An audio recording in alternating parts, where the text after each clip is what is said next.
Assalamualaikum warahmatullahi wabarakatuh. Alhamdulillah wa kafa billah wa salatu salamu ala Rasulillah wa ala alihi wa sahbihi wa man wala. Apa khabar semua? Mudah-mudahan semua sihat, afiah di dalam naungan Allah Subhanahu wa taala beserta keluarga kita tercinta.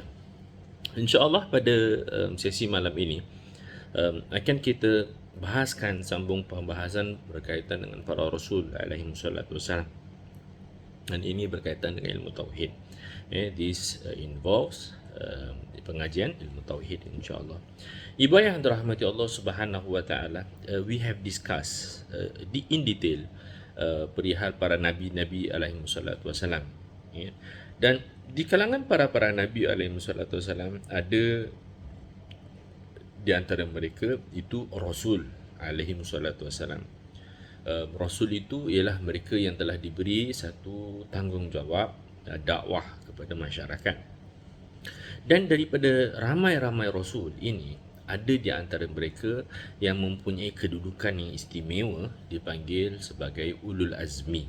Ulul azmi, para nabi, para rasul yang sangat-sangat istimewa. Kerana apa mereka diberi panggilan ulul azmi? Mereka diberi panggilan ulul azmi kerana mereka itu mempunyai kesabaran yang sangat tinggi. They have patience, which is beyond comparison. Tak boleh kita nak buat contoh lah berkaitan dengan hebatnya tahap kesabaran mereka.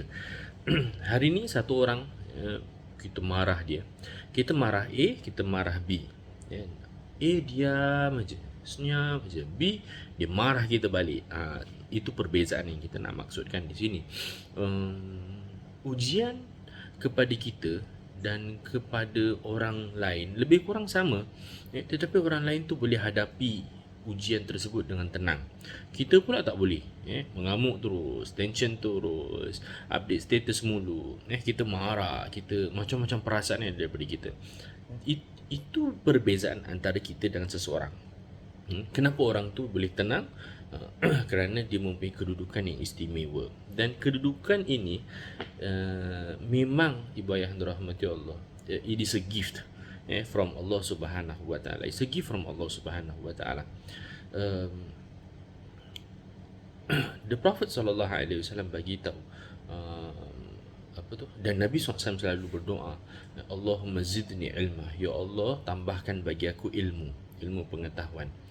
Sometimes we can see many spiritual leaders which is of different faith daripada kita.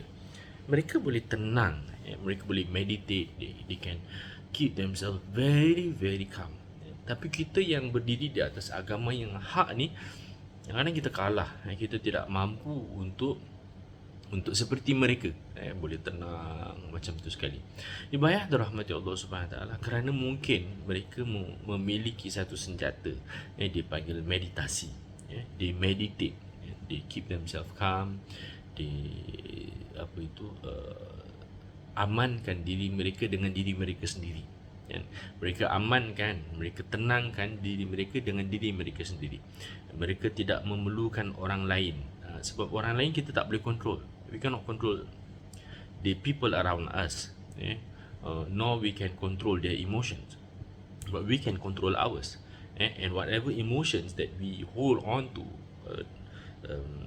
ketenangan yang kita miliki, kadang-kadang ia transferable. Dan dia boleh transfer kepada A, dia boleh transfer kepada B. Sebab dia melihat kita tenang, dia yang dalam keadaan tak tenang pun boleh jadi tenang. Kerana ada rasa satu aurah yang luar biasa. Ibu ayah dirahmati Allah, ini yang kita nak cakap tentang nabi-nabi ulul azmi ataupun rasul-rasul ulul azmi. So not all prophets are ulul azmi. In fact, there is only 5 ulul azmi. 5 saja ulul azmi. Pertama, kenapa mereka itu diberi pangkat ulul azmi? Kerana kesabaran mereka yang tinggi. Bayangkan ibu ayah dirahmati Allah, satu orang yang mana lahir tak ada bapa, tak lama kemudian mak pula meninggal, lepas tu pindah ke tangan atuk, lepas tu atuk pula tak ada, lepas tu pindah ke tangan pakcik, lepas tu pakcik pula meninggal. Tidakkah kita lihat itu satu musibah, daripada satu musibah ke satu musibah yang lain? kan. Hari ni bayangkan kita sendirilah. Hari ni teman kita tinggalkan kita. Esok bini kita tinggalkan kita. Lusa pula perniagaan kita pula jatuh. Tak lama kemudian orang sekeliling kita tinggalkan kita.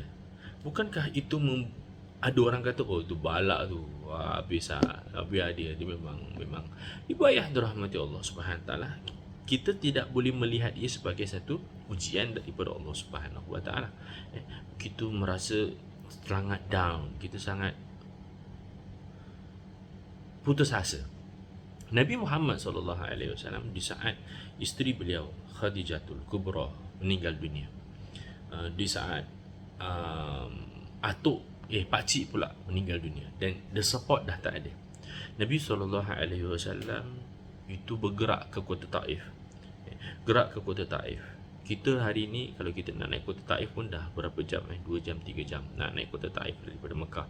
Itu dengan transport.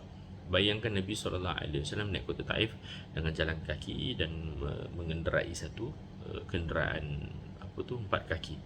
Berapa lama yang beliau perlu mengambil masa untuk naik ke atas. Sampai ke atas, ibu ayah dirahmati Allah, dicemuh, dicampak batu, dikutuk, dihina begitu rupa. Sampai masa Nabi SAW pergi ke Masjid Quba tu kan, Nabi SAW pergi ke satu tempat, Nabi SAW meletakkan kedua tangan Nabi ke atas batu. Nabi SAW kata, ya Allah, pada siapa lagi aku nak pergi? Pada orang yang cela aku ke, atau pada orang yang puji aku ke? Dah lah, lantaklah ya Allah, aku tak kisahlah kau nak letak aku kat mana, kat orang puji aku ke, kat orang hina aku ke, aku dah tak peduli ya Allah, yang penting kau redha pada aku. Ibu ayah yang dirahmati Allah, ujian datang kepada kita bertubi-tubi. Dia pukul kita, dia tumbuk kita, dia ludah kita, dia maki kita, dia cerca kita. Dulu kita hina, dulu kita ini dipandang mulia, esok kita dipandang hina dengan sehina-hina level yang mungkin. Ibu ayah yang dirahmati Allah, ketahuilah itu ujian daripada Allah Subhanahu taala. Be strong like the Prophet Muhammad sallallahu alaihi wasallam. And what did he do? He say, "Oh Allah, whatever you do, yang penting you redha. As long as you are happy, oh Allah, and then I'm satisfied. Never mind lah. Apa yang terjadi pada aku tak kisah." Ibu ayah dirahmati Allah, inilah keistimewaan Nabi Muhammad SAW ataupun nabi-nabi yang kita bagi gelaran ulul azmi. Ulul azmi. Diorang ini kuat dalam menangani kesabaran. Patient. Sabar, tak apa. Orang buat tak apa, tak kisah. Tak apa. Allah kan ada. Cuba kita buat macam tu. Formula dalam hidup kita. Tak apa, Allah kan ada. Boleh insyaAllah. Tak apa, Allah akan ada. When you have any problems, tak apa, Allah akan ada. Allah akan ada. Allah tak tidur. Allah tahu. Allah tahu. Sebalik cerita-cerita orang, tak apa, Allah ada. Allah tahu. Tak apa. Dan ibu ayah dirahmati Allah, kesabaran tinggi. Kemudian mereka ini menanggung banyak penderitaan. Macam kita kata tadi, penderitaan Nabi Muhammad SAW daripada kecil lagi. Begitulah seterusnya sampai kahwin. Lepas kahwin dapat nubuah, dimaki, dipukul, di itu, di ini, diserang. Bayangkan ibu ayah dirahmati Allah SWT. The Prophet SAW itu digelar sebagai Al-Amin, yang paling amanah sekali, trustworthy. Orang-orang tak suka kat dia. Orang-orang tak suka kat Nabi SAW. Mereka kutuk Rasulullah SAW. Mereka hina Nabi SAW. Mereka bermusuh-musuh mati-matian. Tetapi bila mana mereka nak tinggalkan harta mereka to safeguard, they will give it to the Prophet. Leave it to the Prophet. Oh Muhammad, can you please take care of this item? This item needs to be taken care. Can you please take care? You dah kutuk orang tu, and then you boleh bagi orang tu untuk safeguard. Hebat. The Prophet SAW hebat lagi, because he accepted. Beliau terima. Tak apa, aku terima. Terima. Ibu ayah dirahmati Allah, these are the teachings of the Prophet SAW. But can you imagine the pain? The pain of people backstabbing you, later on benefiting from you. And the Prophet SAW, he feels the pain. But because dia tu mempunyai kedudukan yang teramat istimewa berbanding dengan makhluk-makhluk lain. Mudah-mudahan Allah SWT bantu kita, jadikan kita orang yang baik.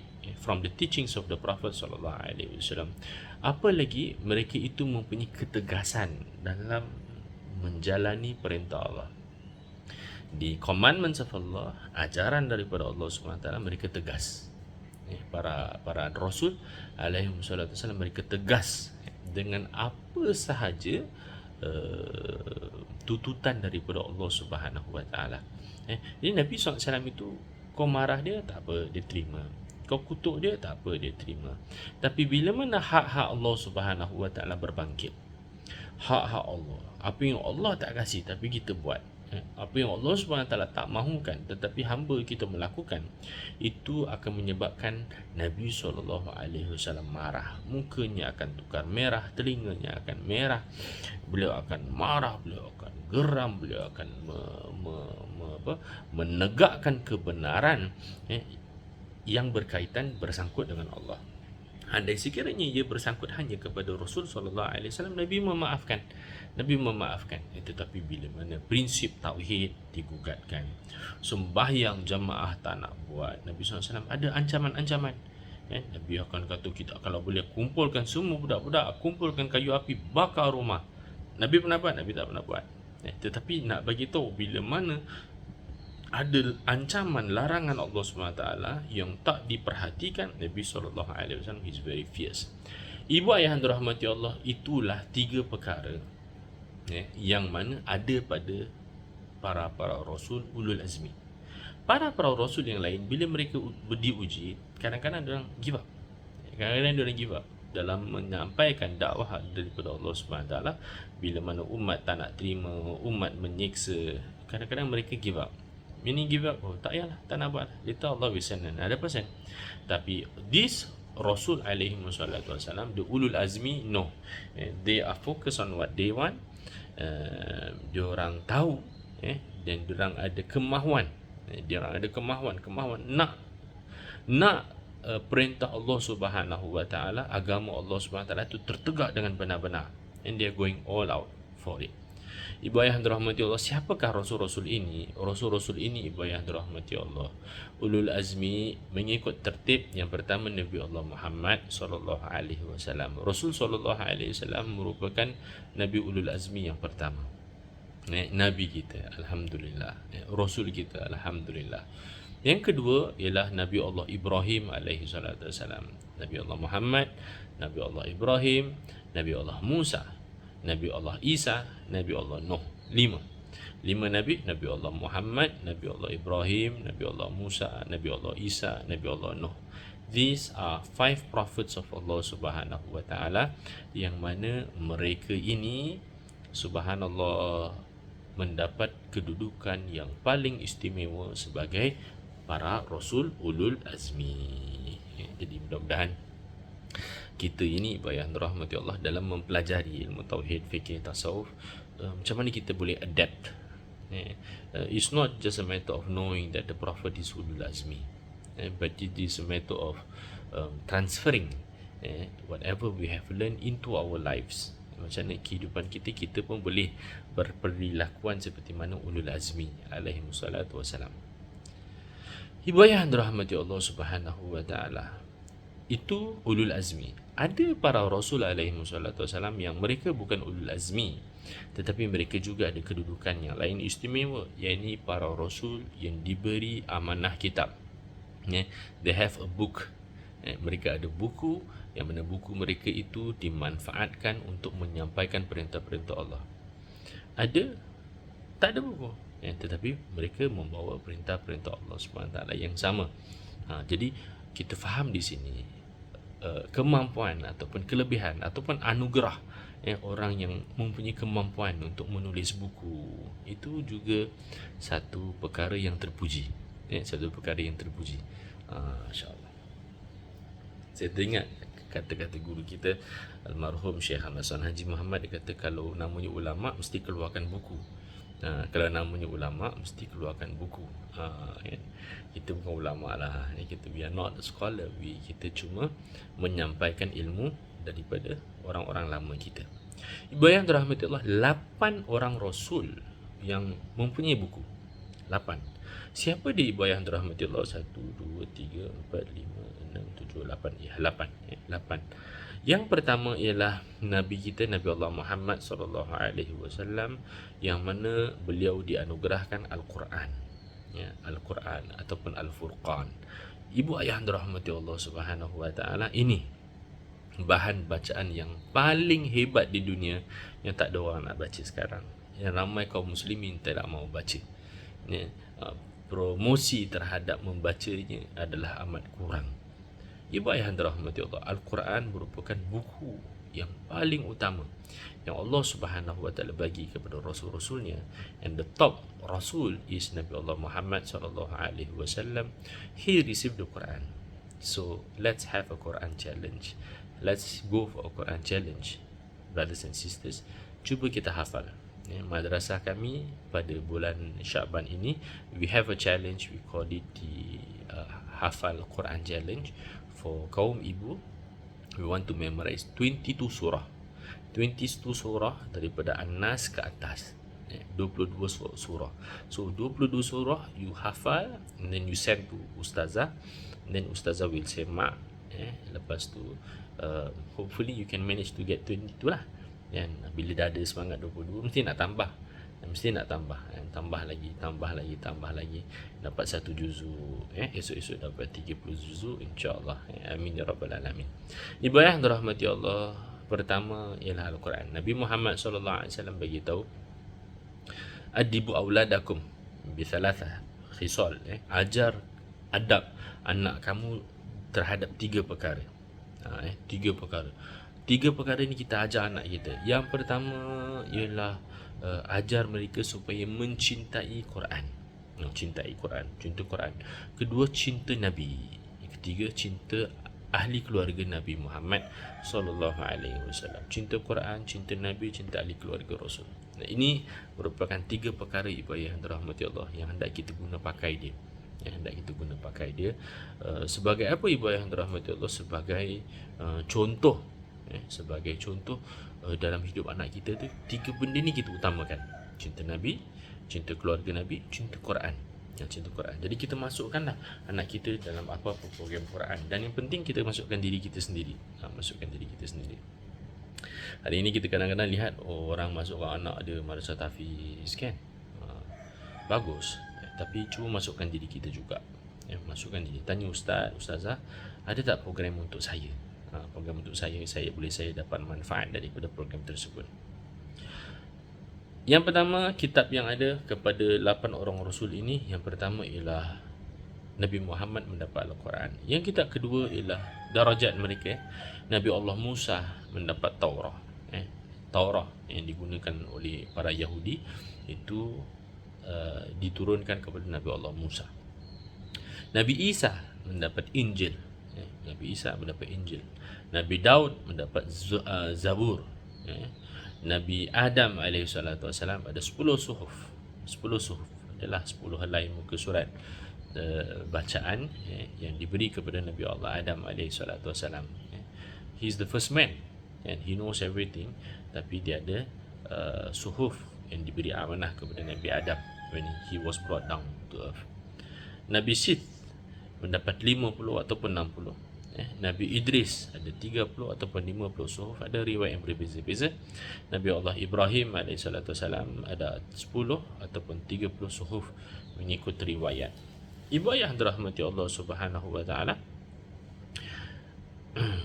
berikut adalah 1, 2, 3, 4, 5, 6, 7, 8 para nabi alaihissalatu wassalam yang terdapat kitab yang diberi kepada para rasul alaihi wassalatu wassalam atau para nabi alaihi wassalatu wassalam. Alhamdulillah.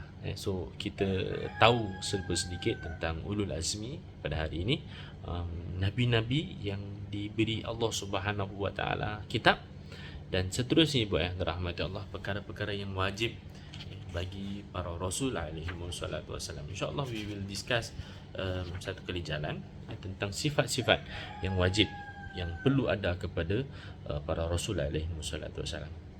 Ibu ayah dirahmati Allah Subhanahu wa taala, there are certain traits that needs to be present kepada satu-satu kerjaya. Satu-satu kerjaya kena adalah traits ni. Kalau tak ada traits ni, habislah, tak boleh buat kerja. Contoh bomba kena berani. Nampak api, orang keluar, dia masuk. Nampak ular, orang lari, dia datang, dia pergi. Kan? Itu sifat tu kena ada dalam satu-satu profession. Kan? Guru, kan? Dia punya sifat, dia kena rajin baca. Dia kena rajin menulis, dia kena rajin buat kajian. Kan? Apa lagi? Postman, dia kena kuat tahan panas. Kan? Kalau panas kat luar tu, dia boleh keluar, dia boleh bagi apa-apa surat, boleh bagi, dia kena tahan. Kalau dia jenis tak boleh tahan, tak boleh. Kan? Ibu ayah yang dirahmati Allah, setiap pekerjaan dia kena ada certain traits yang ada pada satu-satu pekerjaan. Tukang masak, dia kena pandai rasa. Dia pandai rasa, oh ni masin, ni masin. Ada orang kalau letaklah apa, macam cerita Piramli kan, Sudin kan, letak kayu ke, batu ke, telan saja, makan saja. Ibu ayah, itu kalau jadi tukang masak, habis kita. Habis. So brothers and sisters in Islam, the Rasul alaihi wasallam is the greatest profession. Available for mankind is Rasul alaihi wasallam. So they need to have a certain traits. If they don't have certain traits, ibu ayah dirahmati Allah, then macam bomba yang takut masuk api, macam tukang masak yang tak boleh rasa masakan, macam orang polis yang tak ada integriti. Contohlah, macam mana habislah kita nak buat macam mana lagi, kan? Dia tak boleh buat kerja dia. Kalau dia tak boleh buat kerja dia, maka tak ada manfaatlah dia. He is of no use. Dia tak boleh jadi bomba yang kita bayar gaji dia buat apa, kan? Dia tak boleh jadi polis, kita nak bayar dia gaji dia buat apa, kan? Dia tak boleh protect kita. Nah, macam itulah maksudnya. Ibu ayah dirahmati Allah Subhanahu wa taala, wa amma rusul alaihi wassalatu wassalam fayajibu fi haqqihim sidqun wa amanatun wa tablighun ma umiru bitablighi li khalqi. Ibu ayah dirahmati Allah, ada pun perkara yang wajib bagi para rasul alaihi wassalatu wassalam, di sifat, di traits, di character which is needed to the prophets alaihi wassalatu wassalam. The first one is fayajibu fi hakim sidqun. The first sifat which is in need of him is sidq. Dia kena benar. There is no possibility of lying when we talk about the characters of the prophets. Nabi-nabi mana boleh bohong? Nabi-nabi tak boleh bohong. Yang boleh bohong tu kita. Kita bohong tak apa. Nabi-nabi tak boleh bohong. Tak boleh ada pada Nabi itu sifat bohong. Siddiq, mesti siddiq. Wal amanah, dan menjalankan tugasan dengan tepat. Amanah, dipercayai. Siddiq tu benar. Amanah lah, mempunyai tanggungjawab terhadap perkara. Tabligh, boleh sampaikan dakwah, tidak sembunyikan ilmu. Dan yang keempat yang tak ada dalam syair ini ialah al-fatanah. Fatanah tu apa? Bijak, smart lah. Smart, bukan orang bodoh. Ibu ayah dirahmati Allah, berikut 4 perkara yang perlu ada kepada para rasul alaihi wassalatu wassalam. Fayajibu fi haqqihim, yang mana wajib kepada para rasul alaihi wassalatu wassalam. Let's discuss a little bit on all the sifat. The first one is sifatul amanah. Sifatul amanah, lawan kepada amanah dipanggil khanah, khianat. Khianat yakni para rasul alaihi wassalatu wassalam tidak boleh berkhianat dengan melakukan perkara yang haram atau perkara yang makruh. Whatever that Allah Subhanahu wa taala despise, whether it's on the level of haram or on the level of makruh only, the prophets alaihi wassalatu wassalam cannot perform, should not, will not, do not. Mereka tidak melakukan perbuatan-perbuatan yang mana Allah Subhanahu wa taala tegah. Kerana apa ibu yang dirahmati Allah? Kerana para rasul alaihi wassalatu wassalam, mereka itu ada satu sifat, kita panggil sifat dia sifatul ismah. Sifatul ismah. Apa tu ismah? Mereka itu terpelihara. Mereka itu terpelihara. Mereka tidak bakal melakukan apa-apa kesalahan. Ini adalah sifat para Rasul alaihi wassalatu wassalam. Ibu yang dirahmati Allah, put it this way. Just imagine kita senantiasa ada mak kita kat sebelah. Mak kita bila mana kita nak ambil barang salah, kita nak ambil benda haram kan, kita nak hisap rokok, mak kita ambil setrika campak kat kita. Just imagine that lah. Sempat tak kita buat kesalahan? Oh, tak sempat. Setrika sampai dulu. Bayangkan ibu yang dirahmati Allah Subhanahu Wa Taala, kita mak kita jalan dengan mak, kita nak order babi ataupun arak, nak makan babi atau nak makan arak, ibu ayah dirahmati Allah Subhanahu Wa Taala.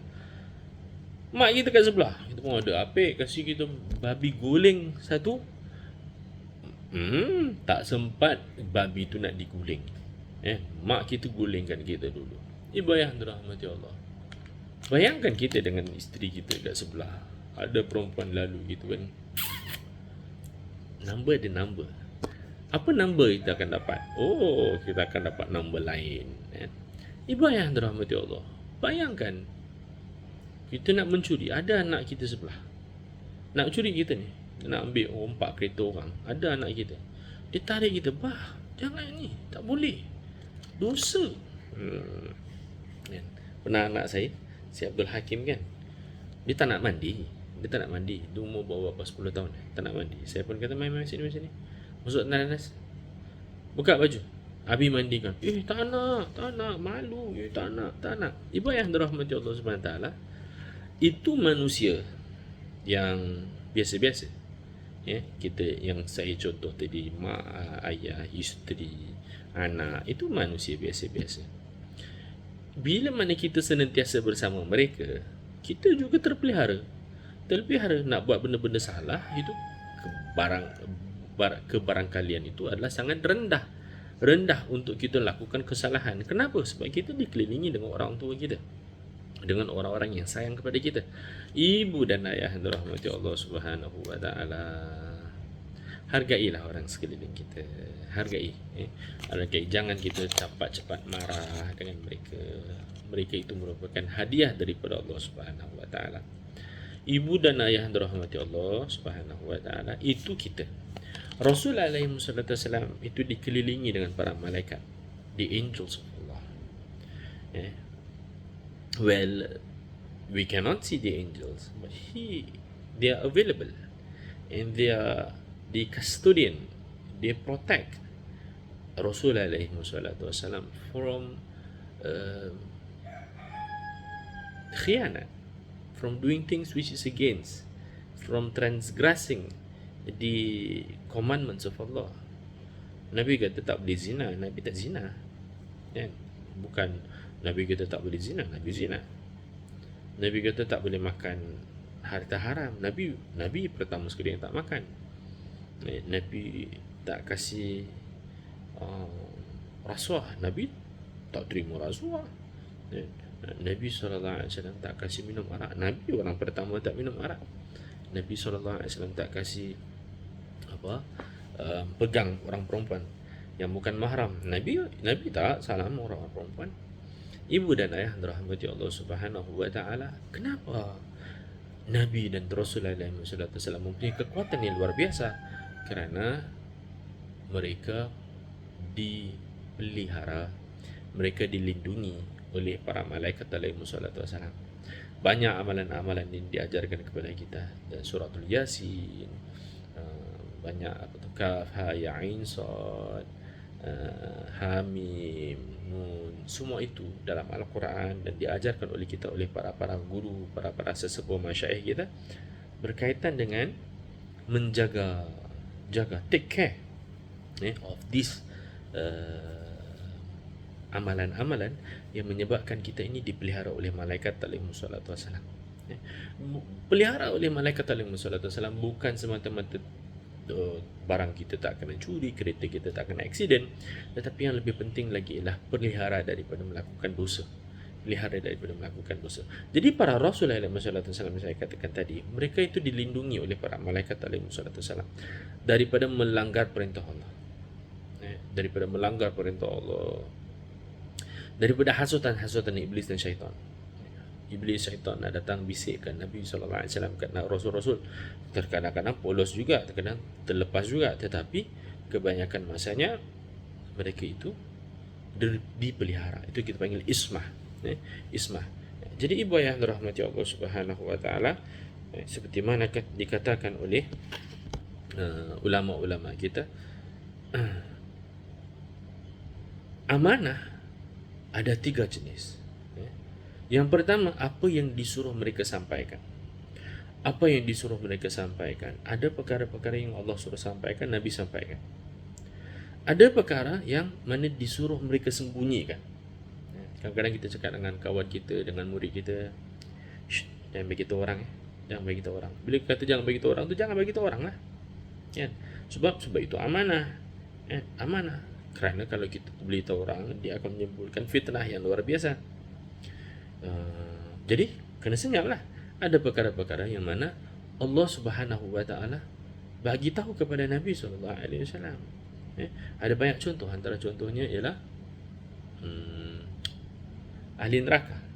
Siapakah ahli neraka? Siapakah ahli neraka? Ada senarainya. Ada senarainya, nama-namanya ada pada Rasul SAW. Nabi tak bagi tahu orang. Sebab tak diberi arahan ataupun perintah untuk bagi tahu. Nabi tidak bagi tahu. Ibu ayah dirahmati Allah Subhanahu wa taala. Perkara yang suruh disembunyikan. Perkara yang disuruh mereka pilihlah. Mau bagi tahu boleh, mau senyap pun boleh, tak ada masalah. Ibu ayah dirahmati Allah, itulah kita kata amanahnya para Rasul alaihi wassalatu wassalam. Mudah-mudahan Allah Subhanahu wa taala memberi kita sifatul amanah. Ini 4 perkara yang mana ada pada para Rasul. Tetapi banyak lagi sifat-sifat yang lagi baik-baik. Tapi ini 4 perkara yang wajib.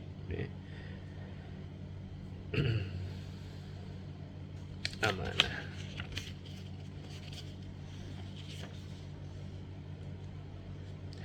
Siddiq, benar.